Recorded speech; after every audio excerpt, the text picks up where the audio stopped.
പ്രിയപ്പെട്ട 5ാം ക്ലാസ്സിലെ കൂട്ടുകാരെ, SCERTയുടെ 5ാം ക്ലാസ്സിലെ കേരള പാഠാവലിയുടെ കടലോളം സ്നേഹം എന്ന യൂണിറ്റിലെ പിന്നെ കഴിഞ്ഞ വീഡിയോയിൽ പട്ടം പറപ്പിക്കട്ടെ എന്ന ഒരു കവിതയായിരുന്നു നമ്മൾ നോക്കിക്കൊണ്ടിരുന്നത്. കവിതയുടെ ആദ്യത്തെ ഒരു സ്റ്റാൻസ മാത്രമേ ആയിട്ടുള്ളൂ. ചില ശാരീരിക അസ്വസ്ഥതകൾ കൊണ്ടാണ് സൗണ്ടിനൊരിച്ചിരി വ്യത്യാസം തോന്നുന്നുണ്ടെങ്കിൽ ക്ഷമിക്കുക. അപ്പം നമുക്കതിൻ്റെ ബാക്കി പാഠഭാഗത്തേക്ക് ഒന്ന് നോക്കാം. അപ്പോൾ എല്ലാ കുട്ടികൾക്കും ലതാസ് എഡ്യൂവേൾഡിൻ്റെ മലയാളം ക്ലാസ്സിലേക്ക് സ്വാഗതം. കഴിഞ്ഞ വീഡിയോയിൽ നമ്മളൊരു പട്ടം പറപ്പിക്കുന്ന കാര്യത്തെക്കുറിച്ച്, കവിതയുടെ ഉള്ളടക്കം അതാണ്. ഇപ്പം മാത്രമല്ല, നമ്മുടെ ക്ലാസ് വർക്കുകളായിട്ട് കുട്ടികൾ പട്ടം നിർമ്മിച്ചിട്ട് അധ്യാപകരുടെ സഹായത്തോടെ അതിനെ ആകാശത്തേക്ക് പറത്താനും കൂടെ ശ്രമിക്കുക എന്നൊരു നിർദ്ദേശം കൂടി ഉണ്ടായിരുന്നു. അത് ഗ്രൂപ്പ് വർക്കായിരുന്നു. അപ്പോൾ പല നിറത്തിലുള്ള പട്ടം ആകാശത്ത് പറക്കുമ്പോൾ എന്തൊരു ഭംഗിയായിരിക്കും എന്നുള്ള കവിയുടെ ആസ്വാദനമാണ് പിന്നെ നമുക്ക് ഈ കവിതയിൽ കാണുന്നത്. അപ്പോൾ ആകാശത്തേക്ക് പോകുന്ന പാരിടം ഒന്നാകഞ്ഞാട്ടം പാരട്ടെ വാനിലൻ കൊച്ചുപട്ടം താമരപ്പൂവിൻ മണവുമന്നീയൻ ഓമനക്കാറ്റേ വരികരി. എന്തിനാ കാറ്റ് വരുന്നതെന്ന് പറഞ്ഞിരുന്നു. എന്താ കാറ്റ് വന്നെങ്കിലേ നമുക്ക് നമ്മുടെ പട്ടം ആകാശത്തേക്ക് ഉയരുകയുള്ളൂ. പിന്നെ അവിടെ വേണമെങ്കിൽ ഒരു ആശയം നമുക്ക് കണ്ടെത്തും. കാര്യം കാറ്റിൻ്റെ സഹായത്താൽ ഉയർന്നു പോകാം അല്ലേ. നമ്മളെ മറ്റുള്ളവരെ സഹായിക്കാൻ നമ്മുടെ അധ്യയനം അല്ലെ നമ്മുടെ പഠനം അല്ലെ നമ്മുടെ അധ്യാപകർ നമ്മളെ സഹായിക്കുകയാണ്. ആ സഹായത്തോടെ നമുക്ക് പഠിച്ചുന്നതിയിൽ എത്താം എന്ന് വേണമെങ്കിൽ നമുക്കവിടെ ഒരു നിർദ്ദേശം അല്ലെങ്കിൽ ഒളിഞ്ഞു കിടക്കുന്ന ഒരു ആശയം ഉണ്ട്.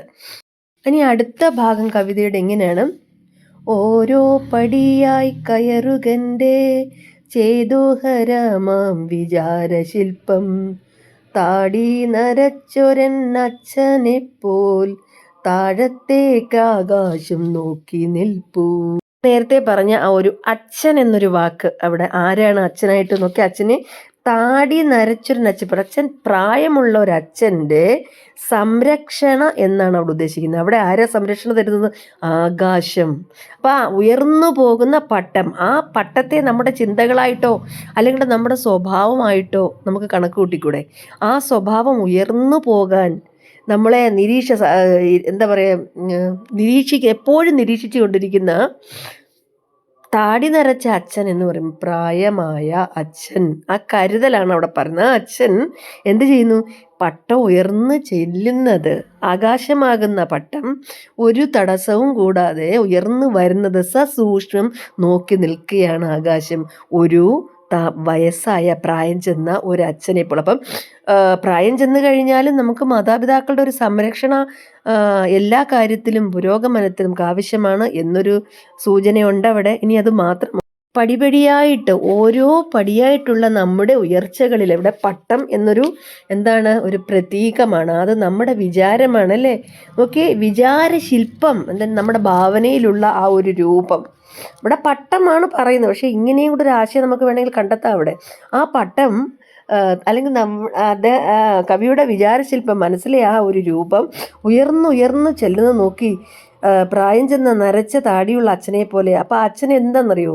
സന്തോഷമായിരിക്കും. ഞാൻ നേരത്തെ ഒരു വീഡിയോയിൽ പറഞ്ഞിരുന്നതുപോലെ നമ്മൾ സന്തോഷത്തോട് തോൽക്കുന്നത് ആരുടെ മുന്നിലായിരുന്നു? നമ്മുടെ മക്കളുടെ മുന്നിലാണ്. ഒരു പിതാവ് തോൽവി സമ്മതിക്കുന്ന, ആ തോൽവി സന്തോഷത്തോടെയാണെങ്കിൽ തങ്ങളുടെ മക്കളുടെ മുന്നിലാണ്. ഇവിടെ മക്കളുടെ ഓരോ ഉയർച്ചയിലും ശ്രദ്ധിക്കുന്ന ഒരു പിതാവിനെ പോലെ ആകാശം ഈ പട്ടം ഉയർന്നു വരുന്നു നോക്കി നിന്നു. ഇനി അടുത്ത വരിയിലൊന്ന് നോക്കിയാട്ടെ: പൊന്മകനാശിച്ചു നേരുകയാം അമ്മയെ പോലെ അഴകാർന്ന ഭൂമി.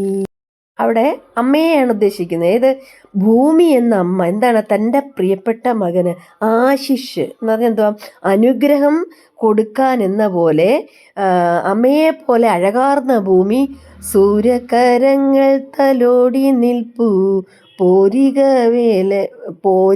മേൽ പോട്ടെന്നോതി മേഘം. ഇനി അച്ഛനും അമ്മയും മാത്രമല്ല, വേറൊരാളോട് അനുഗ്രഹിക്കുന്നുണ്ട്, എന്ത് തലോടുന്നുണ്ട്. സൂര്യരശ്മികൾ ഇവിടെ സൂര്യരശ്മി എന്നാണ് അർത്ഥം. സൂര്യകരങ്ങൾ എന്ന് പറയുന്നത് സൂര്യരശ്മി കൊണ്ട് തലോടി നിൽക്കുന്നത് മേഘമാണ്. മേഘത്തിന് സൂര്യരശ്മി കിട്ടുന്നത് അറിയാമല്ലോ എവിടുന്നെയാണെന്ന്. ആ സൂര്യനിൽ നിന്ന് വരുന്ന ആ രശ്മികളെ വളരെ സുഖകരമായ രശ്മികളാക്കി തണുപ്പ് ചേർത്ത് താഴേക്ക് വിടുന്ന നമ്മുടെ മേഘം ഈ പട്ടത്തെ അനുഗ്രഹിക്കുന്നു അല്ലേ.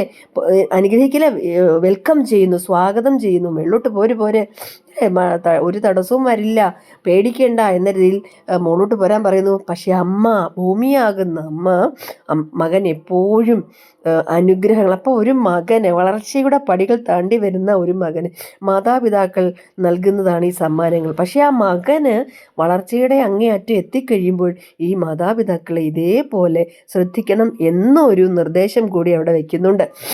കൂട്ടുകാരെ, കവിതയുടെ ബാക്കി ഭാഗവും ബാക്കി ആശയവുമായി അടുത്ത വീഡിയോയിൽ കാണാം. അപ്പോൾ എല്ലാവർക്കും നന്ദി. വീഡിയോ ഇഷ്ടപ്പെട്ട ലൈക്കും ഷെയറും സബ്സ്ക്രൈബും ഒക്കെ ചെയ്യണേ. Thank you.